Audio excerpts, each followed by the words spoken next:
खुद अपना गिरेवान में भारतीय जनता पार्टी आजसू पार्टी के लोग झांक के देखे ना कि सबसे भ्रष्टाचार का जननी और भ्रष्टाचार की गंगोत्री अगर कहीं से निकला है तो आजसू पार्टी और भाजपा से। तो भ्रष्टाचारी जिनको कहते हैं और उनके दल में जाके शामिल हो जाते हैं तो पाक साफ हो जाते हैं क्या? 17 सालों तक किसने राज किया इस राज्य में? 24 वर्षों में 17 साल इसी एनडीए फोल्डर के लोग रहे हैं ना। तो 24 में 17 साल में वो लोग क्या किया? जनता के राज के लिए क्या किया? केवल आरोप प्रत्यारोप लगाते हैं और केवल एक व्यक्ति को निशाना पर लेकर के झारखंड को लोग चारागाह समझ रखा है क्या? जो पूरे देश के नेता झारखंड को अस्थिर करने के लिए आया हुआ है। तो निश्चित तौर पर इसका जनता जवाब देगी। और जो लोग खुद और भ्रष्टाचारी हैं वो लोग दूसरे पर आरोप लगा रहे हैं जो निराधार असत्य है। आजसू पार्टी और भाजपा के लोग को बताना चाहिए कि दूसरी जेपीएससी और तीसरी जेपीएससी का अभी तक जो सीबीआई जांच हो रहा था उसका क्या हुआ? अभी तक तो उसका रिजल्ट नहीं आया। तो सीबीआई किनके कंट्रोल में? तो भाई उसका रिजल्ट आना चाहिए। कोई भ्रष्टाचार नहीं हुआ है, कोई खेला नहीं हुआ है। अगर खेला होता तो यहीं पर जनता है, पूछ लीजिए कि कोयला ठेलने वाला का बेटा वीडियो बना है, वेल्डिंग करने वाली की बेटी सीओ बनी है, और जितने लोग हैं हमारा गोमिया विधानसभा में देखिएगा, नहीं पर तो 20 लोग जेसीसी हो जेपीएससी हो लोगों ने प्रतियोगिता परीक्षा में शामिल हुआ और उत्तीर्ण हुए और आज पद में बने हुए हैं। इसलिए कहीं कोई गड़बड़ी नहीं है। ये भारतीय जनता पार्टी का आरोप निराधार है, आजसू के लोगों को निराधार है। मैंने तो कहा कि दूसरी और तीसरी जेपीएससी के बारे में जरा लोगों से पूछ लीजिएगा, आज भी जांच के दायरे में। तो क्षेत्र में भ्रमण में आपको दिखाई पड़ता होगा टक टका टक टक टका टक 1,000 मिल रहा है। अभी 8 तारीख 25 दिसंबर से 2500 रुपया मिलेगा। बिजली फ्री 200 यूनिट, बिजली बिल फ्री। धवैया पंचायत में 64 लाख रुपया माफ हुआ है। और कुल अगर बोकारो जिला की बात करते हैं तो 1 अरब 11 करोड़ रुपया माफ हुआ है। और केवल तेनुघाट डिवीजन में 89 करोड़ रुपया माफ हुआ है। तब कोई जनता, कोई जुआ आक्रोशित नहीं है। जितना जुआओं को सम्मान मिला है इस सरकार में, किसी सरकार ने उन जुआओं को, यही सरकार थी ना तत्कालीन सरकार, जो जुआओं को गुंडा बोलती थी, पारा शिक्षकों को गुंडा बोलता था। आज हमारी सरकार सबको सम्मान दे रही है। जिस तरह गोगो दीदी योजना नहीं आ रहा है, 2014 में आप पत्रकारिता करते थे तो सुने थे जनधन योजना के माध्यम से काला धन 15-15 लाख आएगा। बाद में क्या हुआ? जुमला ही साबित हुआ ना। यह भी गोगो दीदी योजना है ना, केवल जनता को दिग्भ्रमित करने के लिए, महिलाओं को दिग्भ्रमित करने के लिए लाया गया है। नमस्कार, मैं विजय चंद्रा और आप देखना शुरू कर चुके हैं झारखंड न्यूज फीड। इसमें बातचीत करने के लिए हमारे साथ सत्ता पक्ष के पूर्व विधायक योगेंद्र प्रसाद जी है। इनसे हम लोग बातचीत करेंगे क्या कुछ राजनीतिक हलचल हो रही है गोमिया विधानसभा में, और कई अन्य प्रश्न हैं जिनसे हम बातचीत करके जानने का प्रयास करेंगे और आप लोग तक सारी जानकारी पहुंचाने का काम करेंगे। तो चलिए बात करते हैं इनसे और तमाम बातों को जानते हैं। जो सेवा हमने लगातार 19 वर्षों से जनता का सेवा करते आए हैं, और चुनाव हारने के बाद भी हम 24 घंटा में 18 घंटा क्षेत्र में हर सुख दुख में खड़ा रहे हैं। तो जनता इस बार मन बनाया है कि लंबे अंतराल से चुनाव जिताएंगे, जनता आशीर्वाद देगी। मुझे ऐसा पूर्ण विश्वास है और हमें लगता है कि अब जनता निर्णय और संकल्प ले चुका है। इस बार चुनाव त्रिकोणीय देखा जा रहा है, कहीं ना कहीं कैची छाप भी घुस गया है बीच में, केला भी है और तीर धनुष। देखिए, लोकतंत्र है और लोकतंत्र में सबको अपने बात कहने की आज़ादी है, चुनाव लड़ने की आज़ादी है। लोग इस बात को आकलन और मूल्यांकन कर लिए हैं कि हमारे बीच में सुख दुख में कौन खड़ा रहता है और क्षेत्र में कौन समय देता है और 19 सालों से कौन सेवा कर रहा है। आप जो कह रहे हैं त्रिकोणीय संघर्ष है, कोई कोणीय संघर्ष नहीं है। जनता तय करेगा और तय करके बैठा हुआ है, तय किया भी है। और ये 23 तारीख को आपको शाम को 4 बजे तक पता चल जाएगा कि जनता का निर्णय क्या हुआ। योगेंद्र प्रसाद को सीधा टक्कर किससे है, आजसू या फिर जेएलके से? मेरा किसी से कोई टक्कर नहीं है।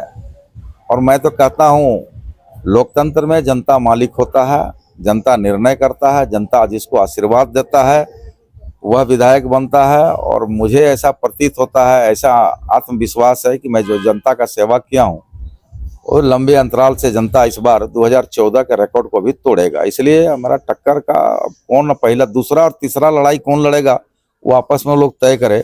हमारे साथ किसी का कोई मुकाबला नहीं है। एनडीए लगातार वार करती नजर आ रही है और हर अपने भाषण में कहती है कि झारखंड सरकार जो है लूट और खसोट की राजनीति करती है। कैसे देखते हैं इसे?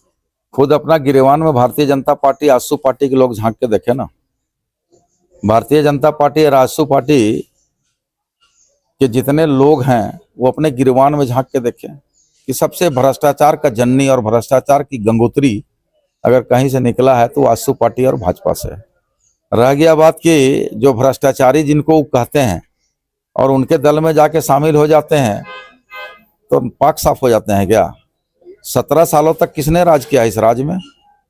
24 वर्षों में 17 साल इसी एनडीए फोल्डर के लोग रहे हैं ना।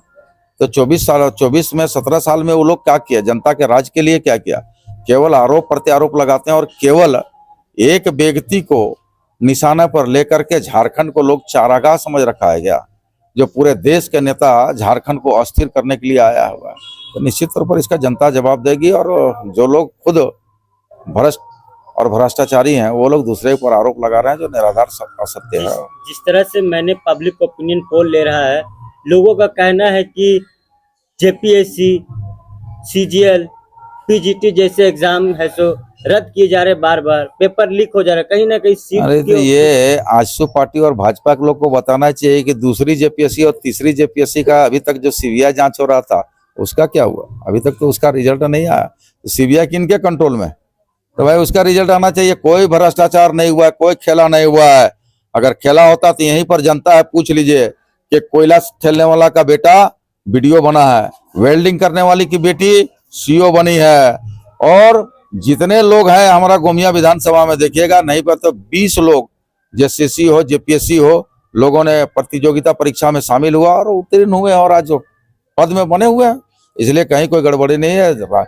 ये भारतीय जनता पार्टी का आरोप निराधार है, आजसू के लोगों का निराधार है। मैंने तो कहा कि दूसरी और तीसरी जेपीएससी के बारे में जरा लोगों से पूछ लीजिएगा, आज भी जांच के दायरे में। अच्छा, मैया सम्मान योजना कितना कारगर होने वाला चुनाव को लेकर? वो तो क्षेत्र में भ्रमण में आपको दिखाई पड़ता होगा, टक टका टक टक टका टक 1,000 मिल रहा है। अभी 8 तारीख 25 दिसंबर से 2500 रुपया मिलेगा।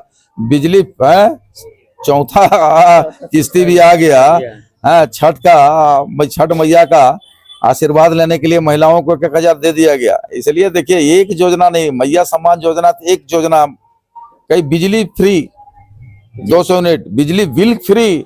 आज तक समझ लिए, यहीं पर देख लीजिए, हमारा महुआ टांड थाना क्षेत्र के धवैया क्षेत्र के लोग हैं, कंडेर क्षेत्र के लोग हैं।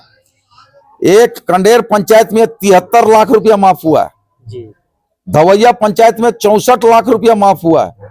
और कुल अगर बोकारो जिला की बात करते हैं तो 1 अरब 11 करोड़ रुपया माफ हुआ है, और केवल तेनुघाट डिवीजन में 89 करोड़ रुपया माफ हुआ है। तब समझ सकते हैं कि बकरी बेच के, मुर्गी बेच के, बैल बकरी बेच के, खेती बाड़ी करके लोग बिजली बिल भरपाई करता था। पूरे हिंदुस्तान में भारतीय जनता पार्टी की जहां जहां सरकारें हैं, कहीं बिजली बिल माफ किया है क्या?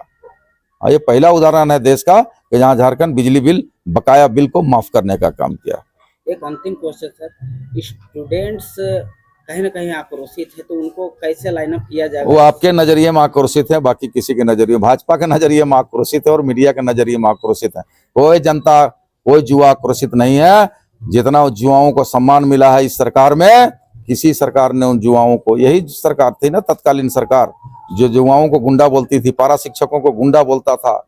आज हमारी सरकार सबको सम्मान दे रही।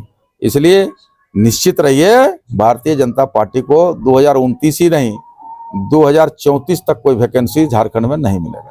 अच्छा, गोगो दीदी योजना भी आ रहा है। जिस तरह गोगो दीदी योजना नहीं आ रहा है।